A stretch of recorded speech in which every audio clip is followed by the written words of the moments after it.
जट ना ये जट तुलना अनुसार मत कि सुना भंडार समस्त सुना द्रव्य आनी रखागला किंतु जट सब भारी रहा। जगन्नाथ दर्शक बंधु भक्ति प्रसार पवित्र अगण को आपण मान स्वागत। आज एक सुंदर कथा कह श्रीमद भगवत गीतार भगवान श्रीकृष्ण गोटे प्रसंग कहते सुंदर प्रसंगटे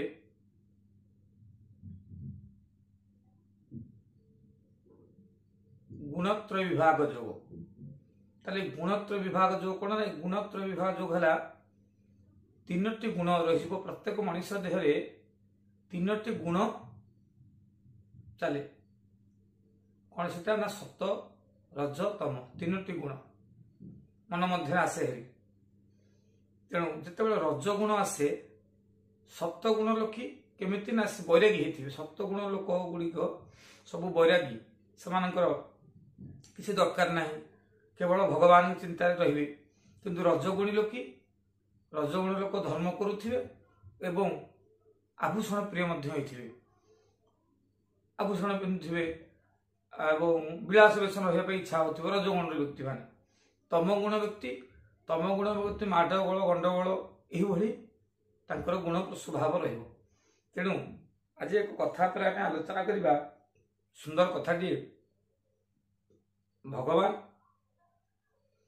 शंकर भगवान माता पार्वती कैलाश बसी था कैलाश बसला बेले माँ पार्वती कहीं इच्छा है जे आभूषण किछि पिंधिबे जेहेतु माँ पार्वती होचंती राजकन्या हिमालय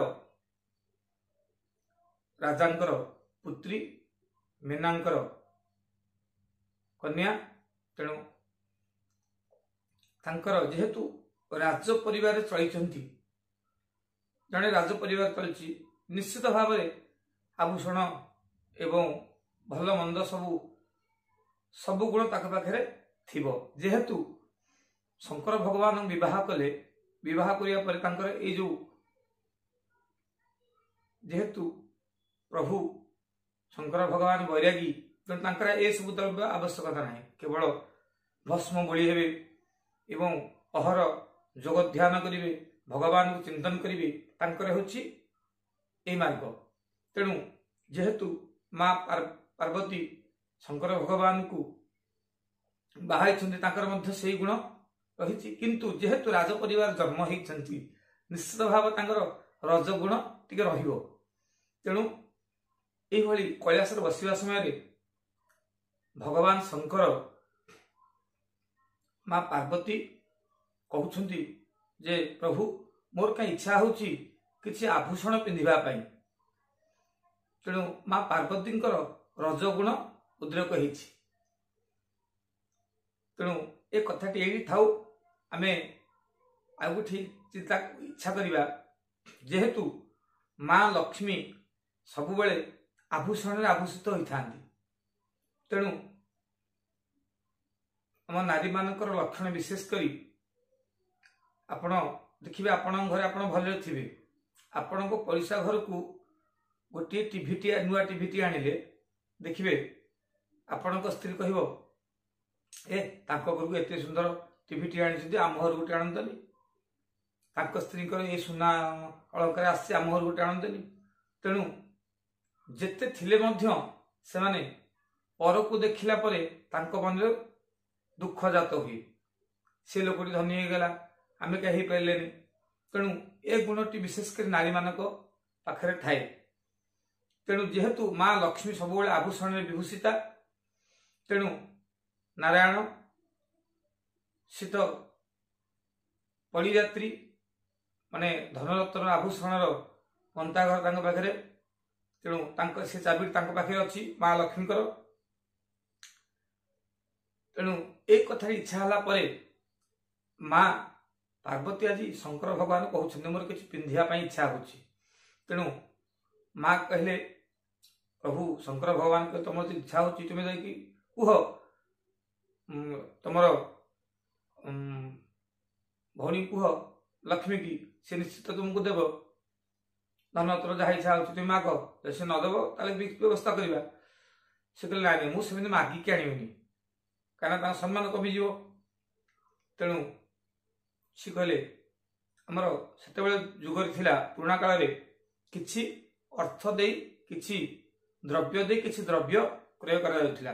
ଆମେ ଯଦି କିଛି ଧାନ ଦେବା ତାଠାରୁ କିଛି ବିରି ଗ୍ରହଣ କରିବା, ଆମେ ଯଦି କିଛି କାହାକୁ କୋଳଥ ଦେଲେ ତାଠାରୁ କୌଣସି ଦ୍ରବ୍ୟ ଗ୍ରହଣ କରିବା, ଏହିଭଳି ଭାବରେ ଚାଲିଥିଲା।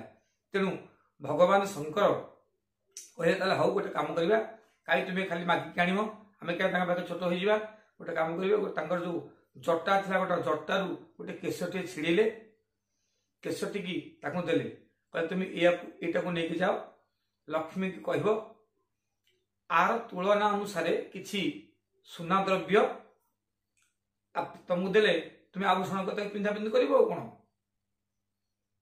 ମା ମଧ୍ୟ ସେୟା କଲେ। ସେ ଜଟାଟାକୁ ନେଇକି ଗଲେ। ଜଟାଟାକୁ ନେଇକି ଗଲା ପରେ ମହାଲକ୍ଷ୍ମୀ ଦେଖିଦେଲେ ପାର୍ବତୀ ଆସିଛନ୍ତି, ବଡ ଭଉଣୀ ବୋଲି ତାଙ୍କୁ ସମ୍ମାନ ଦେଲେ ଏବଂ କହିଲେ ତୁମେ ଆସିବାର କାରଣ କଣ ନାନୀ କୁହ। ନାନୀ କହିଲେ ମୁଁ ଆସିବାର କାରଣ ହଉଛି ମୋର କିଛି ଆଭୂଷଣ ଦରକାର, ମୋର କିଛି ଆଭୂଷଣ ଦରକାର। ଲକ୍ଷ୍ମୀ ମା କହିଲେ ଆପଣଙ୍କର ଯାହା ଆଭୂଷଣ ଦରକାର ଆପଣ ନିଅନ୍ତୁ। କିନ୍ତୁ ମା ପାର୍ବତୀ ମନା କଲେ, କହିଲେ ନାଇଁ ନାଇଁ, ସେମିତି ମୁଁ ନେବିନି, ମୁଁ ନେବି କିଛି ଦେଇକିରି କିଛି ଅର୍ଥ ତୁମଠାରୁ ନେବି, କିଛି ଆଭୂଷଣ ନେବି। କଣ ଦେବେ? ଆଜି ସେ ଜଟାଟିଏ ଦେଖେଇଲେ ମା ଲକ୍ଷ୍ମୀ। ମା ଲକ୍ଷ୍ମୀ କହିଲେ କଣ ମତେ ଅଟ୍ଟହାସ୍ୟ କରୁଛନ୍ତି, କଣ ଭାବିଲେ, ଚିନ୍ତା କଲେ, କହିଲେ ଜଟ ନା ଏଇ ଜଟ ତୁଳନା ଅନୁସାରେ ମତେ କିଛି ଧନ ଦିଅ। ମା ଲକ୍ଷ୍ମୀ ଭାବିଲେ ଏଇ ଜଟଟି କେତେ ଓଜନ ହବ, କଣ ଏତେ କିଛି ହବନି, କାହିଁ ଏଭଳି କଣ ଗୋଟେ ମା ପାର୍ବତୀ ଗୋଟେ ଜଟଟିଏ କଣ ଆଣିକି ଆସିଛନ୍ତି। ସେ ଜଟଟିକି ଗୋଟେ ଗୋଟେ ରଖିଲେ, କହିଲେ ଆଜି ତୁଳନା ଯେତିକି ହବ ମତେ ଦିଅ, ମୋର ସେତିକି ଆବଶ୍ୟକତା ହେଇଯିବ। ମା ପାର୍ବତୀ ଗୋଟେ ପଟେ ଜଟ ରହିଲା, ଆଉ ଗୋଟେ ପଟେ ମା ଲକ୍ଷ୍ମୀ ଆଣିକି ସୁନା ଅଳଙ୍କାର ସବୁ ରଖିଲେ। ସବୁବେଳେ ସେ ଜଟ ପଟଟା ଭାରି ରହିଲା, ଇଏ ଉଠିକି ରହିଲା। ସୁନା ଭଣ୍ଡାରୁ ସମସ୍ତ ସୁନା ଦ୍ରବ୍ୟ ଆଣି ତା ଦେହରେ ରଖାଗଲା, କିନ୍ତୁ ଜଟ ସବୁବେଳେ ଭାରି ରହିଲା। ମା ଲକ୍ଷ୍ମୀ କାବା ହେଇଗଲେ। ମା ଲକ୍ଷ୍ମୀ ଭିତରେ କଣ ଜଟରେ କିଛି କେତେ ହେଇଥାନ୍ତା, ସାମାନ୍ୟ ଟିକେ କଣ ସୁନା ହେଇଥାନ୍ତା, ମା ପାର୍ବତୀ ନେଇକି ପଳେଇଥାନ୍ତେ। କିନ୍ତୁ ମାଙ୍କ ମନରେ ମଧ୍ୟ ମହାଲକ୍ଷ୍ମୀ ମଧ୍ୟରେ ଗୋଟେ ଚିନ୍ତା ଆସିଗଲା, କହିଲେ କଣ କରିବି, ଏ ତ ମୋ ସମାନ ହଉନି, ତେଣୁ ମୁଁ କୋଉଠି ହାରିଯିବି। ତେଣୁ ସେ ନାରାୟଣକୁ ଚିନ୍ତା କଲେ। ନାରାୟଣ ପ୍ରକଟ ହେଲେ। ନାରାୟଣ ପ୍ରକଟ କହିଲେ ପ୍ରଭୁ କଣ କରିବି, ଏମିତି ନାନୀ ବଡ ନାନୀ ଆସିଛନ୍ତି ମୋ ପାଖକୁ, ତେଣୁ ସେ ମତେ କହୁଛନ୍ତି ଯେ ନବା ପାଇଁ ଗୋଟେ ଜଟ ଆଣିଛନ୍ତି, ତାର ତୁଳନା ଅନୁସାରେ କିଛି ଆଭୂଷଣ ନେବା ପାଇଁ। ଆଜି ନାରାୟଣ କହିଲେ ତୁମେ ଏଭଳି କାର୍ଯ୍ୟ କାହିଁ କଲ, ତେଣୁ ତୁମେ ଗୋଟେ କାର୍ଯ୍ୟ କର, ଗୋଟେ ବେଲପତ୍ରରେ ଓମ୍ ନମଃ ଶିବାୟ ଲେଖି ଆର ପଟ ରଖିଦିଅ, ଏପଟରେ ସେ ଜଟା ଟିକେ ରଖ, ଦେଖ ଓଜନ କର, ବେଲପତ୍ର ପଟ ଯୋଉଥିରେ ଓମ୍ ନମଃ ଶିବାୟ ବେଲପତ୍ର ଲେଖା ହେଇଥିବ ସେଇଟା ଓଜନ ହେଇଯିବ ଏବଂ ଏଇଟା ଉଠିଯିବ। ଆଜି ମା ଲକ୍ଷ୍ମୀ ମଧ୍ୟ ସେଇଆ କଲେ। ଗୋଟିଏ ବେଲପତ୍ର ଓମ୍ ନମଃ ଶିବାୟ ଲେଖି ରଖିଲେ, ଆଉ ଗୋଟେ ଜଟାଟିଏ ରଖିଲେ ଏବଂ ଯେତେବେଳେ ତା ତୁଳନା ଅନୁସାରେ ଓମ୍ ନମଃ ଶିବାୟ ପଟଟି ଭାରି ହେଇଗଲା, ସେତେବେଳେ ନାନୀ କହିଲେ ତୁମେ ଏଇଆକୁ ନେଇକି ଯାଅ, ଇଏ ହଉଛି ଆପଣଙ୍କର ପ୍ରକୃତ ଆଭୂଷଣ, ଏଇ ଆଭୂଷଣକୁ ନେଇକି ତୁମେ ଯାଅ। ମା ଲକ୍ଷ୍ମୀ କଥା କହିବା ପରେ ପାର୍ବତୀ ମଧ୍ୟ ଆଜି ମନେ ମନେ ଲଜ୍ଜିତ ହେଉଛନ୍ତି ଶଙ୍କର ଭଗବାନଙ୍କ ପାଖରେ। କାରଣ ଯେହେତୁ ଶଙ୍କର ଭଗବାନ ବୈରାଗ୍ୟର ପ୍ରତୀକ, ଏ ଆଭୂଷଣ ତାଙ୍କ ପାଖରେ କିଛି ନୁହଁ, ସାମାନ୍ୟ କହିଲେ ଚଳେ। ତେଣୁ ଆଜି ପାର୍ବତୀ ଫେରି ଯାଇଛନ୍ତି କୈଳାସପୁରକୁ, ଓମ୍ ନମଃ ଶିବାୟ ବେଲପତ୍ର ଲେଖିକିରି ପ୍ରଭୁଙ୍କର ପାଦ ତଳେ ଦେଇ ମୁଣ୍ଡିଆଟିଏ ମାରିଛନ୍ତି। ଶଙ୍କର ଭଗବାନ ପଚାରିଲେ କଣ ଆଭୂଷଣ ଆଣିଲ? କିନ୍ତୁ ମା ପାର୍ବତୀ ଆଜି ଲଜ୍ଜିତ ହେଇ କହିଲେ ମତେ ଆଉ ଲଜ୍ଜିତ କର ନାହିଁ, ତେଣୁ ଆପଣଙ୍କ ଠାରୁ ଏ ଆଭୂଷଣର ମୂଲ୍ୟ କିଛି ନାହିଁ, ସବୁ ତୁଚ୍ଛ। ପରେ ପରେ ଲକ୍ଷ୍ମୀ ଏବଂ ନାରାୟଣ ଦୁଇ ଜଣ ଯାକ ମିଶି कैलाश को आसी पहुंचले। पहुंचला परे भगवान शंकर देखिले थे माँ लक्ष्मी आसुचंदी। जेतेबेले देखिले सान जनक आसुचंदी आज भगवान शंकर महालक्ष्मी देखि जेहेतु महालक्ष्मी आभूषण आभूषिता एवं आभूषण चाकचक्य जेहेतु शंकर भगवान होउछन्ति वैराग्यर प्रतीक ये सब द्रव्य तांको पई तुच्छ। तेणु एमान मने मने चिंता कले मु महालक्ष्मी पाखे जदि रहिबि ताले मोर तांको प्रति आसक्त जाग्रत हेबो। तेणु से शंकर भगवान निजु निजे छपी गले एवं मां महालक्ष्मी की दर्शन देले नहीं। से दिन ठारू आमर जो परंपरा रही भाई बो देशुर देखा साक्षात हुंता नहीं। जेतेबेले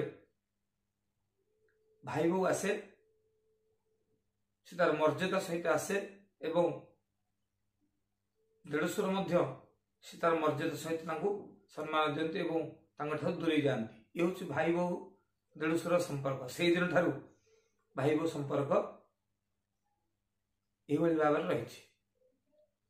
तेणु मनुष्यर बड़ दुख होची जदि परलोकर क्या देखीदेला धनी निजे गरीब अच्छी गरीब लोक देखिए एत दुख लगे। दुख लगे बड़ लोक जदि रहा ताने बहुत दुख जात हुए। जय जगन्नाथ। ये कथाटी जी आप भल लगी से दौदौ शंख कपाल भूषित कर मुक्तास्ति मालाधरम वेद द्वारवती श्मशान निलय नागादि गुवाहनम त्रिदक्ष वैदक्ष यज्ञ मथने श्रीशैलजा वल्लभो पापाग्निहरि सदा हरिहर विभो त्राक्ष्य गो हंसपत्रा त्राक्ष्य गो हंसपत्रा श्री ब्रह्मा विष्णु महेश्वर को प्रणिपात कर प्रभुंकर कृपा आशीर्वाद करंतु। जय जगन्नाथ।